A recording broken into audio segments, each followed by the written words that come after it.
Yazid ইমাম হুসেনকে শহীদ করার পর ভেবেছিল যে আরবের সকল মানুষ আমাকে ভয় করবে, আমার কাছে বায়াত গ্রহণ করবে, কেউ তার বিরুদ্ধে দাঁড়াবে না। কিন্তু যখন রসুল সাল্লাল্লাহু আলাইহি ওয়াসাল্লামের মেয়েদের বন্দী করে কুফা ও শামের বাজারের উপর দিয়ে নিয়ে যাচ্ছিল, তখন সেখানকার অধিবাসীদের মন কট্টর হয়ে ওঠে এই অন্যায়ের বিরুদ্ধে। সবাই ভাবতে লাগলো যে ইসলাম আল্লাহর দিন, আর মুহাম্মদ সাল্লাল্লাহু আলাইহি ওয়াসাল্লাম আল্লাহর রসুল, আর এই বংশ আল্লাহর প্রিয় হাবিব হযরত মুহাম্মদ সাল্লাল্লাহু আলাইহি ওয়াসাল্লামের। আর এই বংশের সাথে যে এমন করেছে তাকে বাদশা বলা সবচেয়ে বড় অপরাধ হবে। মদিনার মানুষ যখন ইয়াজিদের শাসনকে অস্বীকার করলো, তারা বলল, এই জালেমের কাছে আমরা কখনো বায়াত গ্রহণ করব না। এতে ইয়াজিদ প্রচন্ড ক্ষিপ্ত হয়ে মদিনায় হামলা করে বসে।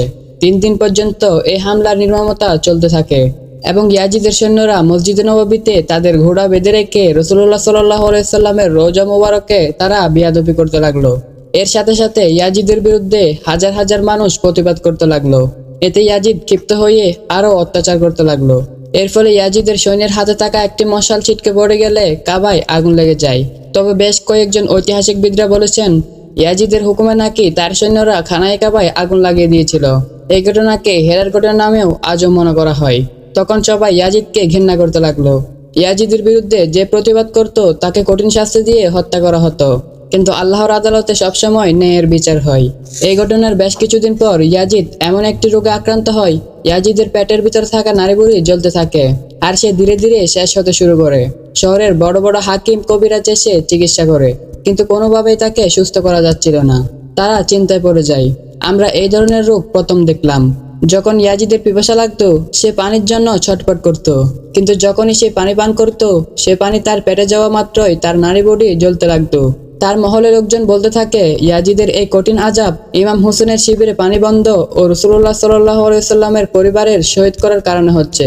এত বড় বাচ্চা হওয়ার পরেও এক ফোঁটা পানির জন্য এত কষ্ট পেতে হচ্ছে ইয়াজিদকে।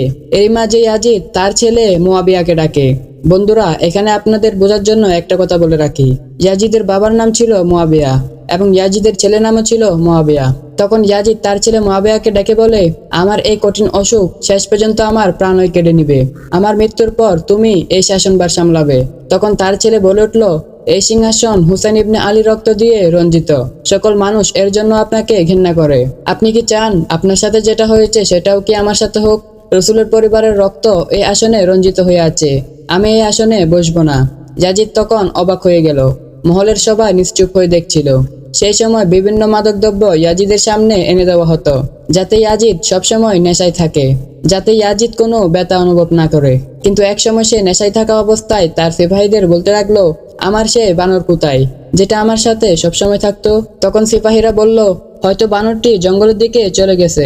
ইয়াজিদ যখন সিপাহীদের নিয়ে ঘোড়ায় চড়ে বাহিরে বের হলো, হঠাৎ তখন ইয়াজিদ ঘোড়ার পিঠ থেকে পড়ে যায় আর ঘোড়ার লাগাম ইয়াজিদের পায়ে ফেসে যায়। ঘোড়াটি তখনও দৌড়াচ্ছিল।